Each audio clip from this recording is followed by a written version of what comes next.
Hello students, इस video में हम एक्सपेरिमेंट परफॉर्म करने वाले हैं जिसका एम है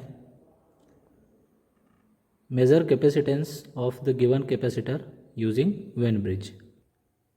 वेन ब्रिज सर्किट का यूज़ करके अननोन कैपेसिटेंस की वैल्यू फाइंड करना। तो यहाँ पर आप देख सकते हैं वेन ब्रिज सर्किट है। ये कैपेसिटर है C2, इसका वैल्यू हमको निकालना है। C2 के लिए 3 अलग अलग ऑप्शन दिए हुए हैं, 0.22 माइक्रोफेरेड, 0.33 माइक्रोफेरेड और 0.47 माइक्रोफेरेड। ये स्टैंडर्ड वैल्यू है।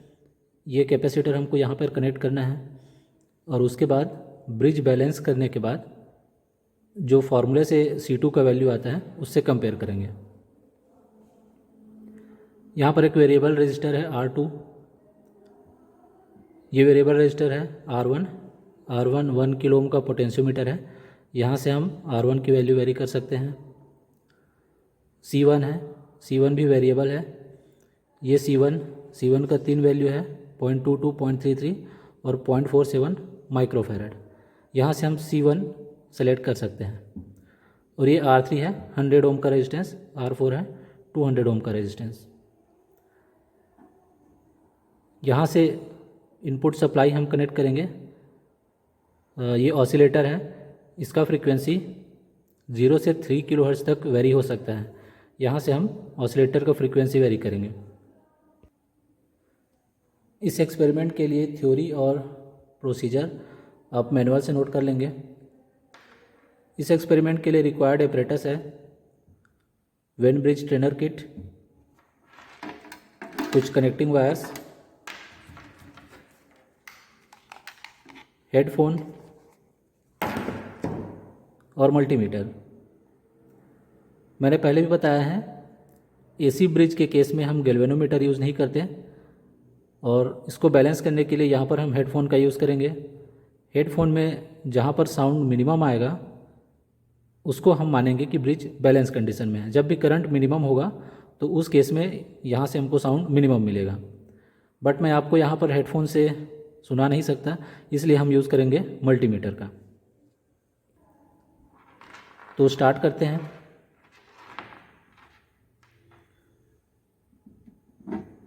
C2 ले लेते हैं 0.22 माइक्रोफेरेड।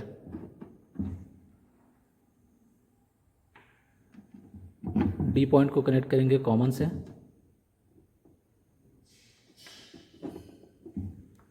तो यहाँ से हमारा C2 कनेक्ट हो गया 0.22 माइक्रोफेरेड पे। और इनपुट सप्लाई ये कनेक्ट करेंगे पॉइंट E पर।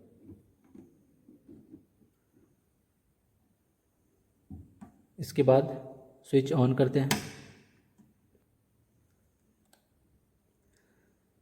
अभी हमको यहाँ पर करंट मेज़र करना है, इसके लिए हम यूज़ करेंगे मल्टीमीटर का।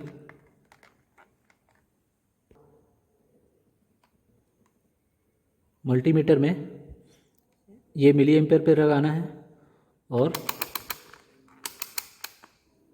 ये सेलेक्ट करना है मिली एम्पेयर पे। और DC है, DC को हमको करना है AC।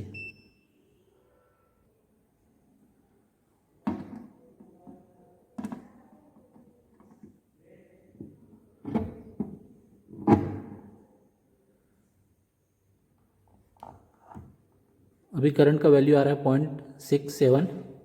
0.68 milli ampere.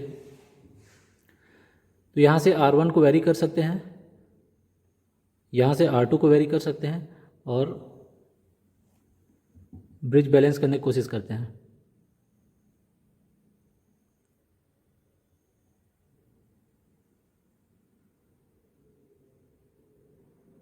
ये देखिए करंट की वैल्यू डिक्रीज़ हो रही है।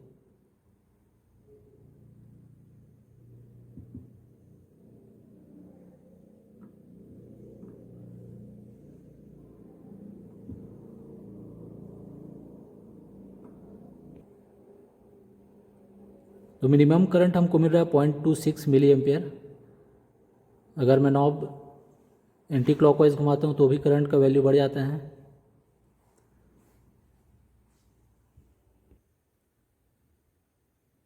और यदि इसको क्लॉकवाइज घुमाते हैं तो भी ये वैल्यू इंक्रीज़ होता जा रहा है।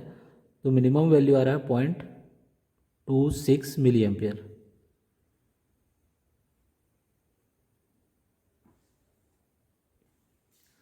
आइडियली 0 मिली एम्पेयर या 0 करंट होना चाहिए, बट प्रैक्टिकली यहाँ पर 0.26 मिली एम्पेयर मिल रहा है जो मिनिमम करंट है। अब इस कंडीशन में सबसे पहले हम स्विच ऑफ करेंगे। स्विच ऑफ करने के बाद सभी कनेक्शन निकालेंगे।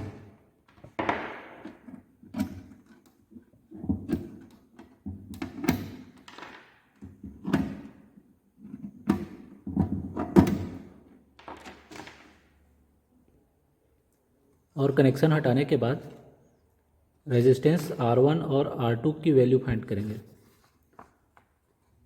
ये ऑब्जर्वेशन टेबल है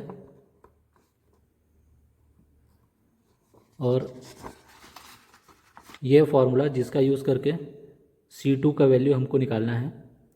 F = 1/2π√R1R2 C1 C2। यहाँ से जब C2 निकालेंगे तो ये होगा 1/R1R2 C1 4π² तो यहाँ पर हमको R1 R2 और C1 की वैल्यू चाहिए और इनपुट फ्रीक्वेंसी चाहिए। तो ऑब्जर्वेशन टेबल में देखिए R1 और R2 पहले निकालते हैं।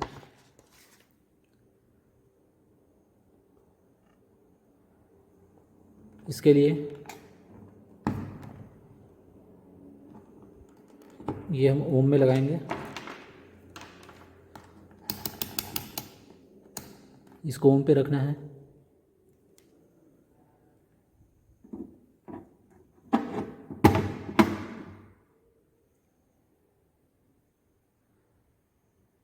और यहाँ से R1 हमको मिल रहा है 1.138 किलो ओम।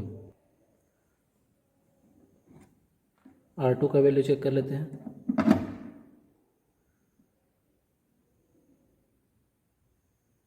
R2 84.8 ओम।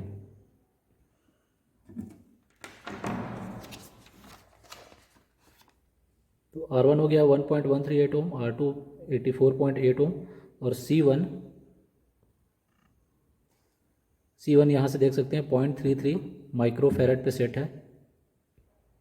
C1 हो गया 0.33 माइक्रोफैरड।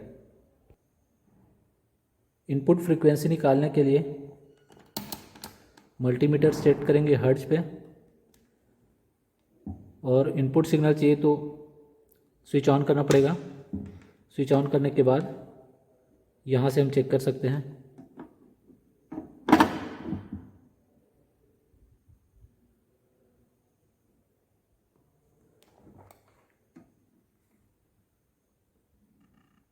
ये इनपुट फ्रीक्वेंसी है 2.5 kilohertz.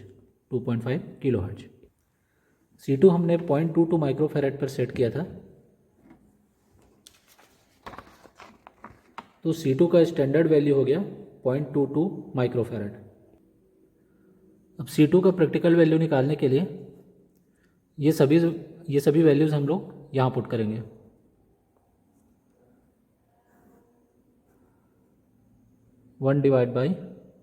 R1 1.138 kilo ohm, R2 84.8 ओम,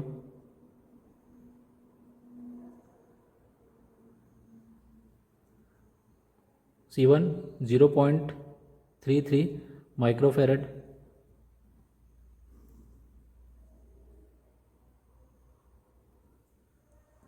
और ये हो गया 4π²। F का वैल्यू 2.5 किलोहर्ट्ज और F का स्क्वायर।